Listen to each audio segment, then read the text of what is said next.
कोई आया, कोई आया? अरे वाह, 2 से भले 3। Very good, good morning. Parallel AC circuit, okay.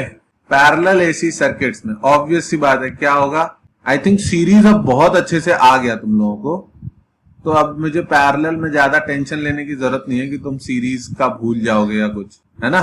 3 है, पैरेलल में लगा दिए, एक ईएमएफ है यहां पर, ओके। और हाँ, तीनों का ये एक्सएल पता है, एक्ससी पता है, आर पता है, और EMF E is equals to E not sine omega T plus some angle हो सकता है, अभी ओमेगा टी ले लेते हैं, ओके। तो बच्चों बिना टेंशन लिए इस केस में एक चीज क्लियर दिखनी चाहिए आपको कि यहां से अगर आई करंट जाएगा तो इस बार तीनों में सेम करंट नहीं जाएगा। पहले वाले में आई आर, दूसरे वाले में आई सी, और तीसरे वाले में आई एल जाएगा। ये बात समझ में आती है? I R, I C, I L, okay. पर तीनों के अक्रॉस पोटेंशियल डिफरेंस सेम है, यानी इस बार वी आर बराबर होगा वी सी के, बराबर होगा वी एल के, जो कि बराबर होगा ईएमएफ के। ये समझ में आता है सबको? ठीक है। अगर इसके बारे में सोचा जाए, क्या हुआ, डिस्कनेक्ट हुआ था क्या? V R, V C, V L, तो मुझे बताओ कि तीनों का, ये तो सबका पोटेंशियल तो सबका एक ही है। ये बना दिया मैंने किसका फेजर, ई नॉट का। तो टेक्निकली ये सारे बना दिए मैंने, ओके। ये सबका ये फेजर बन गया। एक सेकेंड, तो बंद करो यहां पर। अब मुझे बताओ करंट इन रजिस्टर किस फेज में होगा। रजिस्टर के अंदर का जो करंट है वो पोटेंशियल के सेम फेज में होता है। तो current in register I R will be here only. समझ में आ रही है बात? कैपेसिटर में करंट क्या करता है बच्चों, लीड करता है, तो करंट इन कैपेसिटर आगे होगा फेज में, और इंडक्टर में करंट लैग करता है, तो करंट इन इंडक्टर पीछे होगा। आई बात समझ में या नहीं? अगर case 1 omega greater than omega not है तो होता था omega L greater than 1 by omega C. तो इसका मतलब होता था एक्सएल अगर ग्रेटर देन एक्सी है, तो समझना इसको कि इसमें अगर एक्सएल ग्रेटर देन एक्सी है तो I L less than IC हो जाएगा। क्यों? क्योंकि आई एल की वैल्यू होगी ई नॉट बाई एक्सएल और आईसी की वैल्यू होगी ई नॉट बाई एक्सी। इस बार जिसकी रेजिस्टेंस ज्यादा होगी उसमें करंट कम जाएगा, क्योंकि पोटेंशियल डिफरेंस सेम है सब में। समझ में आई बात? तो अगर एक्सएल ग्रेटर देन एक्सी हुआ तो I L less than IC हो जाएगा। तो केस 1 में आई एल को मुझे छोटा बनाना चाहिए आईसी से। ऑब्वियस सी बात है, 3 वेक्टर्स हैं, करंट के 3 फेजर्स हैं, इनको ऐड करेंगे तो यहां पर आएगा आई सी माइनस आई एल, और इसका और आई आर का रिजल्टेंट होगा, ये बन गया आपका आई नॉट। अगर आप ध्यान से देखो तो आई नॉट की वैल्यू आप कैलकुलेट कर सकते हो और फाई की वैल्यू भी कैलकुलेट कर सकते हो। कैसे? आई नॉट हो जाएगा अंडर रूट क्या हो जाएगा आई नॉट की वैल्यू हो जाएगी I R square plus I C minus, तो ये हो जाएगा आई आर कितना होगा, ई नॉट बाई आर। समझ रहे हो ना? इसमें आई आर जा रहा है, इसके across potential difference E not है और रेजिस्टेंस आर है, इसका square plus E not by XC minus E not by XL का होल स्क्वायर। तो मैं डायरेक्टली फॉर्मूला लिख लूं, आई नॉट को हम लिखेंगे किसके बराबर, ई नॉट बाई जेड, और इसको सॉल्व करके 1 बाई जेड की वैल्यू आ जाएगी under root 1 by R square plus अंशी वेट 1 बाई एक्सी का होल स्क्वायर, नहीं होल स्क्वायर नहीं, sorry, 1 by XC minus 1 by XL का होल स्क्वायर। समझ में आया सबको? It's not at all something new. हाँ, बस जो तुमने पढ़ा था उससे डिफरेंट है। एक बार तुम इसको खुद से ड्रॉ करोगे हमेशा के लिए याद हो जाएगा। Please right it down. अभी हमने z की वैल्यू निकाल ली, फाई की वैल्यू और निकालनी है। बोलो, सवेरे सवेरे हो गया, इतना ज्यादा डाटा दे दिया मैंने तुमको एक ही स्लाइड में। नहीं, ऐसा नहीं होना चाहिए। ठीक है, इसमें बच्चों एक चीज याद ही रखनी पड़ेगी कि अगर omega greater than omega not है तो सीरीज में वो इंडक्टिव होता था सर्किट, पैरेलल में वो कैपेसिटिव हो जाएगा। ठीक है, क्योंकि करंट जो है वो E बाई आर हो रहा है, E बाई आर, जिसकी रेजिस्टेंस ज्यादा है। सीरीज में जिसकी रेजिस्टेंस ज्यादा थी उसके अक्रॉस पोटेंशियल डिफरेंस ज्यादा आ जाता था, पैरेलल में जिसकी रेजिस्टेंस ज्यादा है उसके अक्रॉस करंट कम हो जाएगा। अनायशा क्या चाहिए आपको, हैंड्स पे लगाना है। E not by X C values लिख देता हूं। आईसी की वैल्यू है बच्चे E not by X C, I naught नहीं, आई नॉट की वैल्यू तो निकालनी थी। आई एल की वैल्यू है E not by x L और आई आर की वैल्यू है E not by are.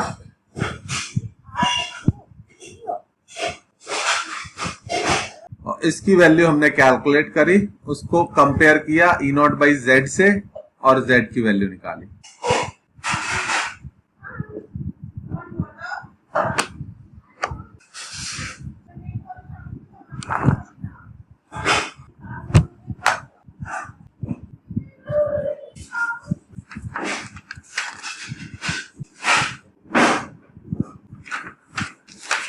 No, no. No.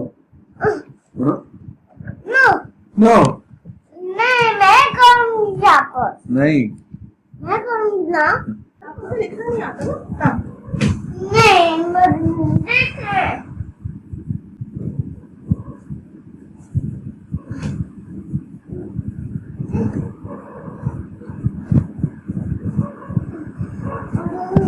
बहुत शक्कर है। मैं तो कैसी चलूं ना? डन, लिख लिया। ठीक है, अच्छा, पैरेलल एसी सर्किट्स में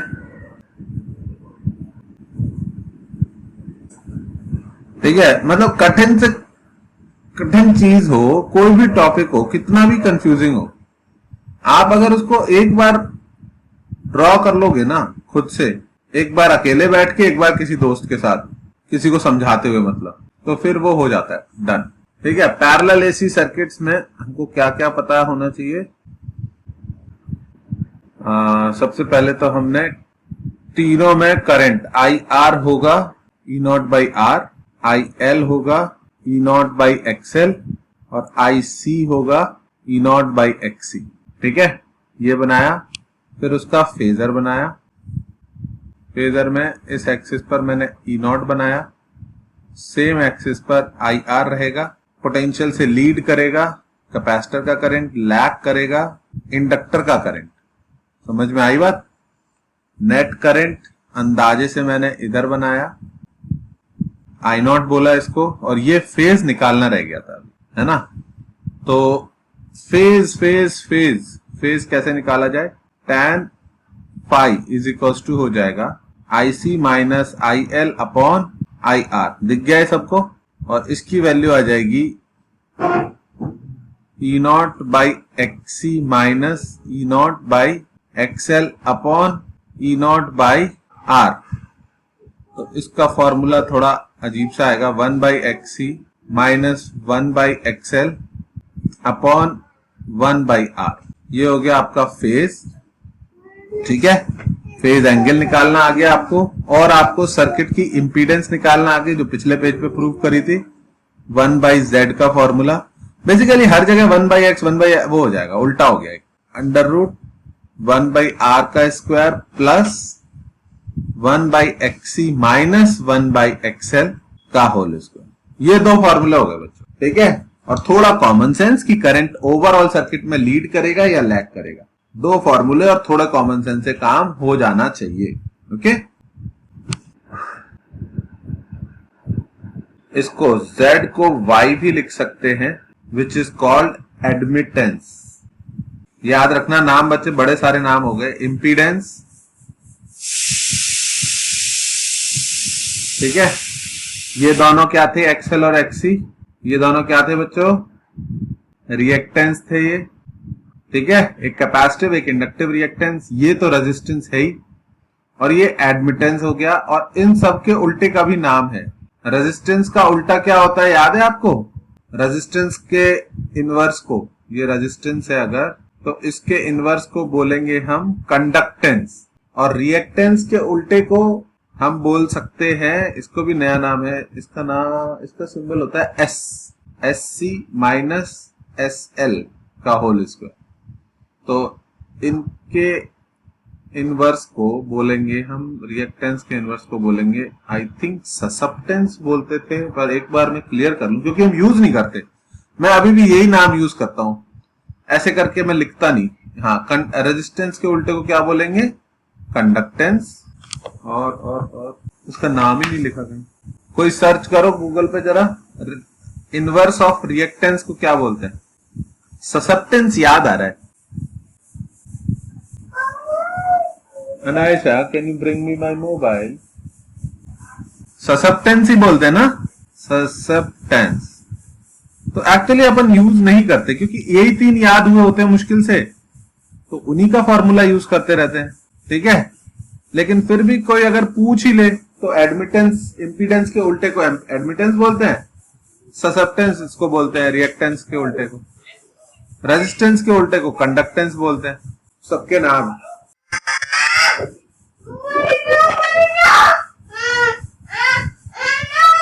बाय बाय। हाँ, क्या? Admittance, ADMITTANCE, admittance. डन बच्चों, ठीक है, ठीक है। और एक और parallel circuit, AC parallel circuit हो सकता है टाइप 2। पैरेलल का टाइप 2 क्या हो सकता है तो समझो, अगर एक तरफ रजिस्टर नहीं, अगर एक तरफ क्या लगा दूं, रजिस्टर के साथ इंडक्टर और दूसरी तरफ कैपेसिटर। तो ऐसा क्यों किया मैंने? एक्चुअल में सिर्फ इंडक्टर और कैपेसिटर ही लगाना चाह रहा था मैं, लेकिन इंडक्टर कॉइल्स की थोड़ी सी रेजिस्टेंस होती ही है, लंबे लंबे वायर होते हैं ना वो, तो उनकी थोड़ी बहुत रेजिस्टेंस होती है। तो this is a practical problem, ठीक है। तो ये वाला एसी सर्किट भी काफी ज्यादा पूछा जाता है, ठीक है। This is E is equals to E0 sine omega T. तो इसमें क्या किया जाए, इसको कैसे सॉल्व करते हैं मुझे भी सोचना पड़ेगा, मेरे को फॉर्मूला तो याद है नहीं, वैसे भी नहीं होते, ठीक है। तो इसका फेजर बनाने में थोड़ा सा दिमाग लगता है, इतना मुझे याद है। तो कहां से शुरू किया जाए? जितना पोटेंशियल डिफरेंस इसमें होगा उतना ही इसमें होगा पूरे में, तो आई थिंक E0 से ही शुरू किया जाए। E0 का फेजर अगर मैं 0 पे मानता हूं तो इसमें जो करंट होगा I1, वो कैपेसिटर में बच्चों करंट लीड करता है, तो IC बोल सकता हूं, इसको IC बोल देता हूं। IC जो है वो पोटेंशियल से लीड करेगा, ठीक है। अब बाकी दोनों में क्या है? रेजिस्टर और इंडक्टर। रेजिस्टर में जो पोटेंशियल डिफरेंस होगा वो E0 के बराबर होना जरूरी नहीं है, बिल्कुल भी नहीं है। नहीं, this is not a very good way. मैंने पहले सिंपल वाले को ड्रॉ किया, मुझे पहले डील करना चाहिए इस वाले से। किससे? IRL वाले से, समझ रहे हो? रेजिस्टर इंडक्टर कॉइल में जो जा रहा है करंट, क्योंकि वो ज्यादा परेशान करेगा, तो उसको मानते हैं यहां पर IRL, ओके। रेजिस्टर और इंडक्टर का जो कंबाइंड करंट आएगा, अगर मैं वैल्यू लिखना चाहूं तो IRL की वैल्यू होगी E0 upon under root R square plus XL का होल स्क्वायर, XL स्क्वायर, ठीक है। और IC की वैल्यू होगी E0 अपॉन XC। तो IRL जिस फेज में होगा उसी फेज में क्या होगा? Potential in resistor. उसी, और इंडक्टर में करंट लैग करता है, तो इंडक्टर का पोटेंशियल करंट से 90 आगे होगा। और इस सर्किट को, मतलब ऊपर वाली लेग को सॉल्व करके हमारे पास आया, ये कौन आया? नेट पोटेंशियल डिफरेंस इन यहां से यहां तक, which is good because which is battery का E0। क्या ये वाला पार्ट समझ में आया? सिर्फ ऊपर वाले सर्किट को सॉल्व कर दिया, नीचे वाले को अभी छोड़ दिया, क्योंकि पैरेलल में एक खासियत होती है, पैरेलल सर्किट एक दूसरे को डिस्टर्ब नहीं करते हैं। इसके अक्रॉस पोटेंशियल डिफरेंस E0 है, इन दोनों के अक्रॉस भी E0 है, इनकी कुछ भी वैल्यू चेंज करते रहो, इनके अक्रॉस पोटेंशियल डिफरेंस चेंज नहीं होगा। क्या ये बात सबको समझ में आती है? ठीक है, अब नीचे वाले के लिए सोचना बच्चों। नीचे वाले में पोटेंशियल डिफरेंस ये ई नॉट ही होगा, और करंट कैपेसिटर में क्या करता है? लीड करता है। तो अगर करंट कैपेसिटर में लीड करेगा 90 डिग्री से वो भी, तो क्या ये होना चाहिए फेजर ऑफ 90 डिग्री पर, ये होना चाहिए phasor of current in capacitor IC. IC, IR और ये बस तीनों हो गई वैल्यू। कोई कुछ बोलना चाह रहा है क्या? आवाज नहीं आ रही, ठीक है।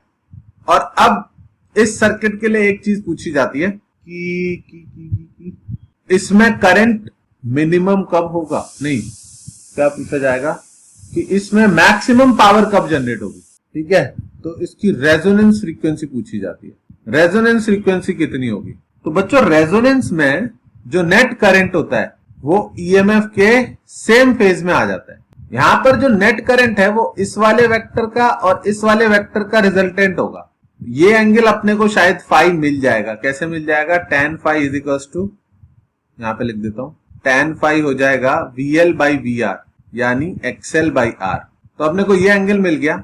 इस करंट के दो कंपोनेंट कर सकता हूं मैं, एक इस तरफ और एक इस तरफ। अगर ये वाला कंपोनेंट IRL साइन फाई किसको कैंसिल कर दे? IC को, तो इसका और इस वेक्टर का रिजल्टेंट इस लाइन पर आ जाएगा, same as EMF।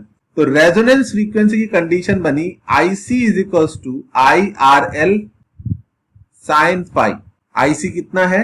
E naught by XC। IRL कितना है? E naught by under root R square plus XL square.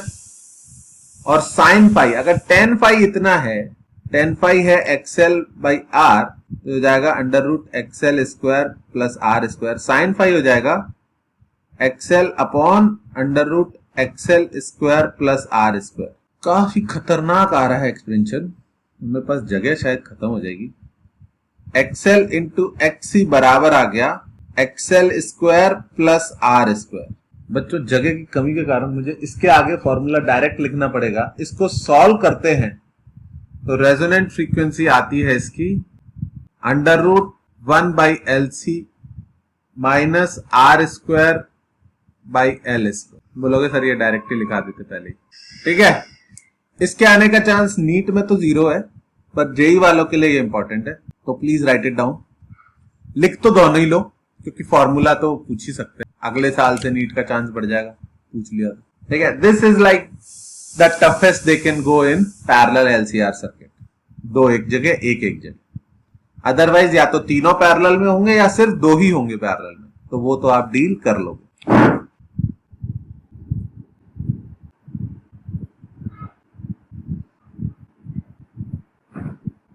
Okay, ठीक है।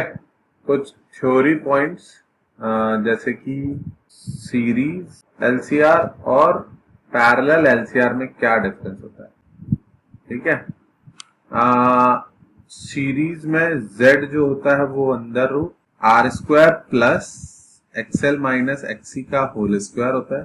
पैरेलल में 1 बाई Z जो होता है वो under root 1 by R square plus 1 by XL minus 1 by XC का होल स्क्वायर होता है। सीरीज में omega greater than omega naught का मतलब होता है इंडक्टिव यानी करंट लैग। पैरेलल में इसका मतलब उल्टा हो जाता है। तीनों नहीं लिखूंगा मैं, एक से ही दिमाग में रखो। कैपेसिटिव, हाँ, इसका एक्चुअल मतलब होता है XL ग्रेटर देन XC। यहां भी इसका मतलब XL ग्रेटर देन XC होता है, लेकिन इसमें जिसकी रेजिस्टेंस ज्यादा है उसमें करंट कम हो जाता है, उसका इफेक्ट कम हो जाता है। तो इसमें कैपेसिटिव हो जाएगा, कैपेसिटिव यानी करंट लीड, ठीक है। इसमें फेज का फॉर्मूला रहेगा क्या? tan phi is equals to XL minus XC by R। इसमें फेज का फॉर्मूला रहेगा tan phi is equals to 1 by XL minus 1 by XC by R। और इसको एट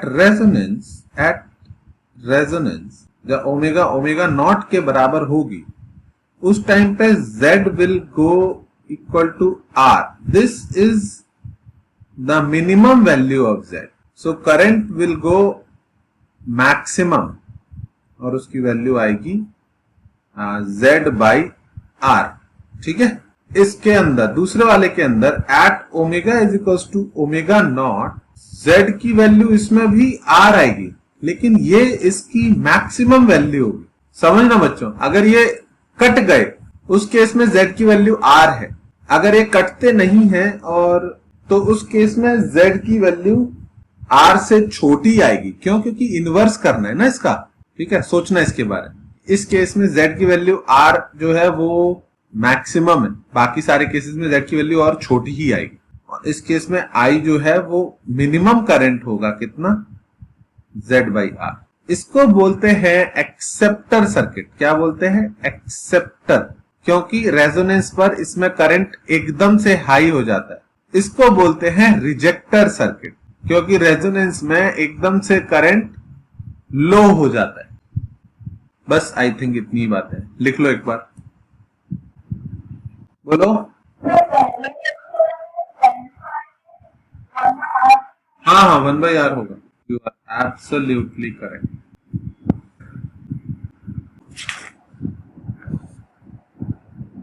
बोलो। उससे कोई फर्क नहीं पड़ता, पता है क्यों? क्योंकि या तो वैल्यू पॉजिटिव आएगी या निगेटिव। ये तो आपको खुद से डिसाइड करना पड़ेगा कि करंट लीड करेगा या लैग करेगा। समझ रहे हो?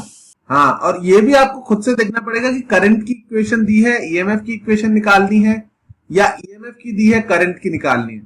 तो वो plus minus you have to decide कि करंट ईएमएफ से लीड करेगा या लैग करेगा। समझ रहे हो? वो जो मैंने अभी फॉर्मूला, वो भी तो एक पर्टिकुलर केस के लिए ही लिखाया। कौन सा केस था? Omega greater than omega not. उसमें आई आईसी से छोटा था, तो मैंने वो लिख दिया था। तो ये आप ऐसे मान लो कि आपको tan फाई की वैल्यू इसके मैग्नीट्यूड से निकालनी है। ठीक है, प्लस माइनस की चिंता नहीं करनी है। प्लस माइनस कैसे डिसाइड करना है? देख के सर्किट में कि सर्किट में करंट लीड करेगा या लैग करेगा, इंडक्टिव सर्किट है या कैपेसिटिव सर्किट है। ओके, सीरीज में जिसकी रिएक्टेंस ज्यादा, सर्किट वैसा ही होगा इंडक्टर और कैपेसिटर में। पैरेलल में जिसकी रेजिस्टेंस ज्यादा, दूसरे वाले के जैसा बिहेवियर होगा। ऐसे बस याद रखना। इसके साथ ही ये चैप्टर खत्म होता है हमारा। ईएमआई एसी है ना। ईएमआई में एक चीज रह गई हमारी, उसको बोलते हैं ट्रांसफॉर्मर। वो बोर्ड्स के लिए काफी इंपॉर्टेंट है और एक दो न्यूमेरिकल भी बनते हैं उसमें, तो अभी बताता हूं। ठीक है, इसकी तो आपको प्रैक्टिस करनी है, प्रैक्टिस करोगे तभी आएगा, अदरवाइज हमेशा कब प्लस लेना है कब माइनस लेना है, बड़ा कंफ्यूजन होता रहता है इसमें। ठीक है, थोड़ी सी प्रैक्टिस कर लोगे याद रह जाएगा। ओके, हटाऊं इसको। एक बीच में हमारा टॉपिक छूट गया, ट्रांसफॉर्मर।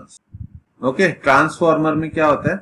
एक कॉइल में एसी करंट आ रहा है और उससे दूसरी कॉइल कनेक्ट कर दी जाती। कनेक्ट मतलब टच में नहीं करी जाती, दोनों एक दूसरे के बहुत क्लोज रखे जाते हैं। एक दूसरे में इंटरवाइंड भी रख सकते हैं, या फिर हम एक सॉफ्ट आयरन कोर ऐसे रख देते हैं जो दोनों से पास हो रही हो। तो ऑलमोस्ट सारा मैग्नेटिक फील्ड पहले वाले का जो बनता है वो दूसरे वाले में से पास हो जाता है।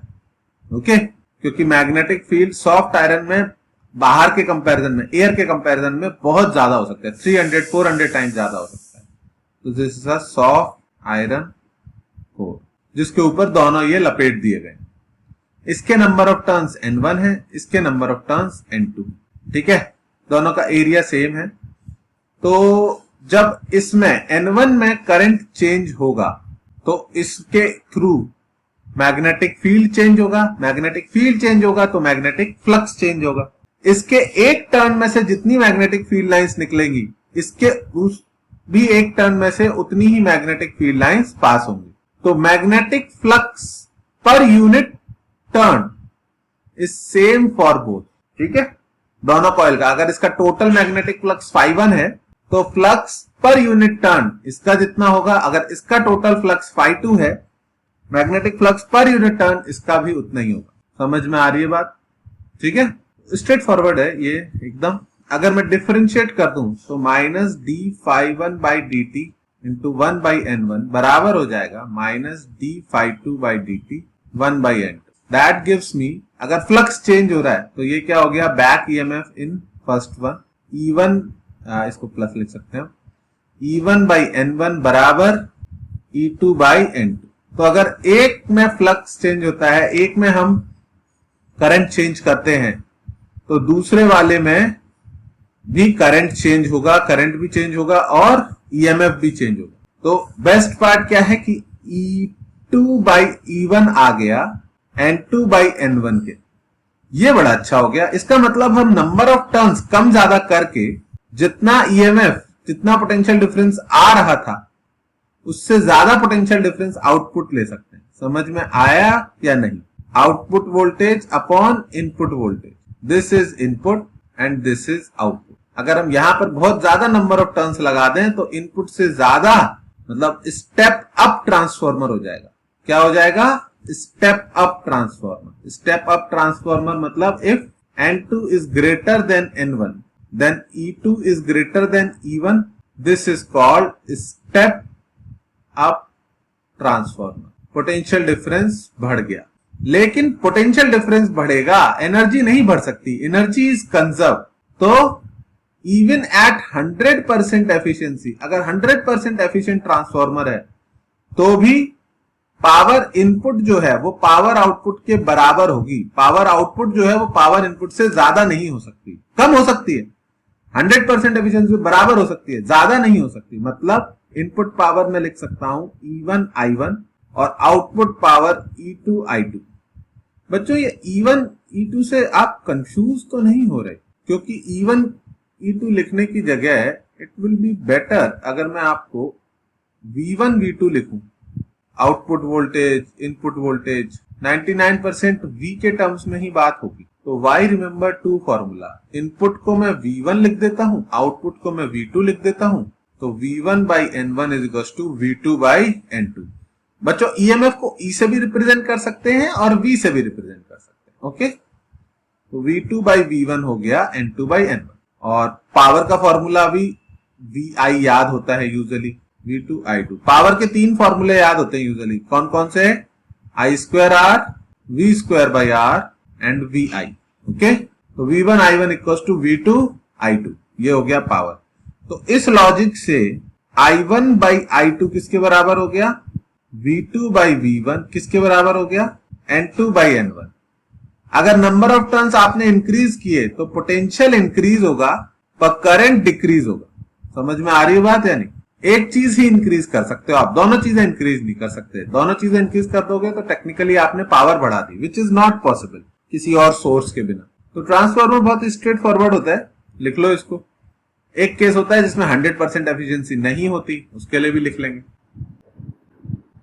लिख लिया ये, ठीक है। अगर एफिशिएंसी 100 से कम है तो if efficiency is less than 100% तो भी E1 by E2 will be equal to N1 by N2, but it will not be equal to I2 by I1। क्यों?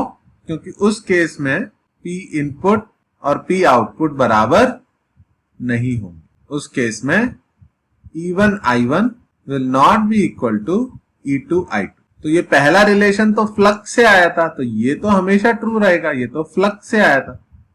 पर ये दूसरा वाला रिलेशन किससे आया था? पावर बराबर करने से, ये ट्रू नहीं रहेगा। तो इस केस में हम एफिशिएंसी लिख सकते हैं P output divide by P input into 100। कितना हुआ? Efficiency is equals to E2 I2 upon E1 I1 excuse me into 100। तो उसमें I1 बाई I2 बच्चा इस फॉर्मूले से निकालना पड़ेगा। ये आप डायरेक्टली ये वैल्यू नहीं लिख सकते, बस इतना ही। क्या समझ में आ गई बात?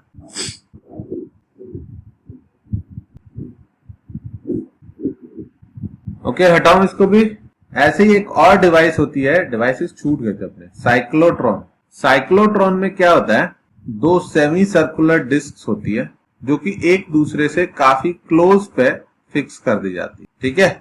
इनके बीच में जो गैप है उसमें एक स्ट्रॉन्ग इलेक्ट्रिक फील्ड होता है, स्ट्रॉन्ग इलेक्ट्रिक फील्ड होता है, और जो इनके अंदर का पोर्शन है उसमें मैग्नेटिक फील्ड प्रेजेंट होता है, ठीक है। तो ये इलेक्ट्रिक फील्ड है, रेड वाला इलेक्ट्रिक फील्ड है और ये ब्लू वाला मैग्नेटिक फील्ड है, ठीक है।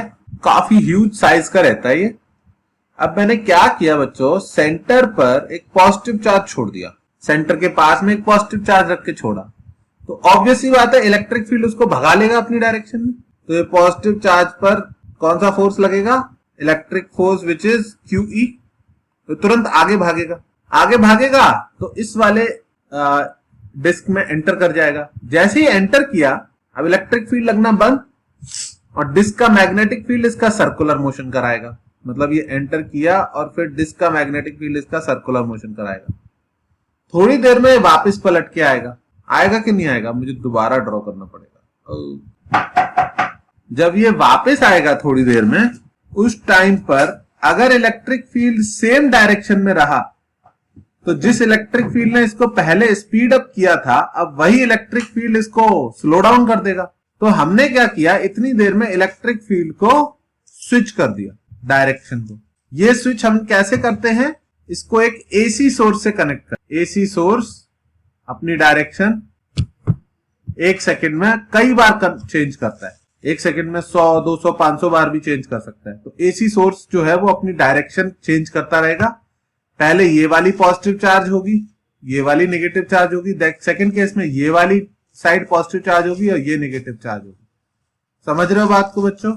AC क्या करता रहेगा, इलेक्ट्रिक फील्ड की वैल्यू डायरेक्शन चेंज करता रहेगा जल्दी जल्दी जल्दी जल्दी। अब जब ये पार्टिकल इधर से घूम के यहां पे पहुंचा, अगर इसके घूमने का टाइम और AC के स्विच करने का टाइम मैच कर जाता है, तो अब ये वापस से एक्सेलरेट हो जाएगा और ज्यादा स्पीड पे जाएगा। समझ में आई बात या नहीं? पर उसके लिए इसका टाइम पीरियड और AC का टाइम पीरियड मैच करना चाहिए, या फिर ऐसे बोलूं कि इसका टाइम पीरियड चेंज नहीं होना चाहिए। भाई AC की तो फ्रीक्वेंसी फिक्स्ड होती है हर्ट्ज में, 500 हर्ट्ज, 200 हर्ट्ज। इस पार्टिकल की फ्रीक्वेंसी जितनी देर में घूम के आ रहा है बार बार, वो टाइम चेंज नहीं होना चाहिए। और बच्चों यही होता है, अगर आपको याद हो जो मैग्नेटिक फील्ड में टाइम पीरियड आया था वो 2πm/QB आया था। It is independent of velocity, velocity के इंडिपेंडेंट था। मतलब ये कितनी भी तेज दौड़े, इसको घूम के आने में टाइम उतना ही लगेगा। एक बार अगर इसका टाइम AC से मैच कर गया तो पूरे टाइम मैच करता रहेगा। तो ये हर बार जब बीच वाले रीजन में आएगा, अब लौट के फिर से आया बीच वाले रीजन में, यहाँ पे फिर से इसको इलेक्ट्रिक फील्ड सेम डायरेक्शन में मिलेगा और ज्यादा स्पीड हो जाएगी। तो इलेक्ट्रिक फील्ड स्पीड बढ़ाता है, लेकिन हम बहुत लंबे रीजन में इलेक्ट्रिक फील्ड जनरेट नहीं कर सकते। It is very tough. छोटे से रीजन में कर रहे हैं जनरेट, उसकी डायरेक्शन स्विच कर रहे हैं और चार्ज पार्टिकल को उतने ही टाइम बाद हर बार घुमा के ला रहे हैं। This is the principle of cyclotron. क्या ये बात समझ में आई? क्या? अच्छा, ये हटा रहा हूं। इसकी स्पीड बढ़ती जाएगी बढ़ती जाएगी बढ़ती जाएगी, एंड में ये किनारे पे पहुंच के एक बहुत हाई वेलोसिटी से बाहर चला जाएगा। ठीक है, मैक्सिमम वेलोसिटी इसकी कितनी हो सकती है? रेडियस होती है mv/qb। तो मैक्सिमम वेलोसिटी कितनी हो सकती है? bqr/m। मतलब जब ये किनारे पे पहुंच जाएगा और रेडियस इसकी रेडियस के बराबर हो जाएगी, सर्किल की रेडियस साइक्लोट्रॉन की रेडियस के बराबर हो जाएगी। This is the maximum velocity of electron possible in a cyclotron. Concept क्या है बच्चों इसमें, कि इलेक्ट्रॉन के घूमने का टाइम पीरियड और AC के स्विच होने का टाइम पीरियड, यानी दोनों की फ्रीक्वेंसी मैच करनी चाहिए। अगर फ्रीक्वेंसी मैच नहीं करेगी तो जब इलेक्ट्रॉन घूम के वापस आएगा, तब तक इलेक्ट्रिक फील्ड अगर अपोजिट डायरेक्शन में चेंज नहीं हुआ है, तो फिर वो उसकी स्पीड को बढ़ाने की जगह वो कम कर देगा। Is this absolutely clear to everyone? ठीक है, और तो कुछ भी याद नहीं आ रहा है इसमें मुझे, सब हो गया। EMI और AC खत्म होता है यहाँ पर। क्वेश्चन सॉल्व करो, डाउट पूछना, आज से ही शुरू हो जाओ क्वेश्चन लगाने में। ठीक है, आज AC और EMI के क्वेश्चन सॉल्व करो पक्के से, पॉजिटिवली बैठ के, कल फिर हम रे ऑप्टिक्स शुरू कर सके। ओके।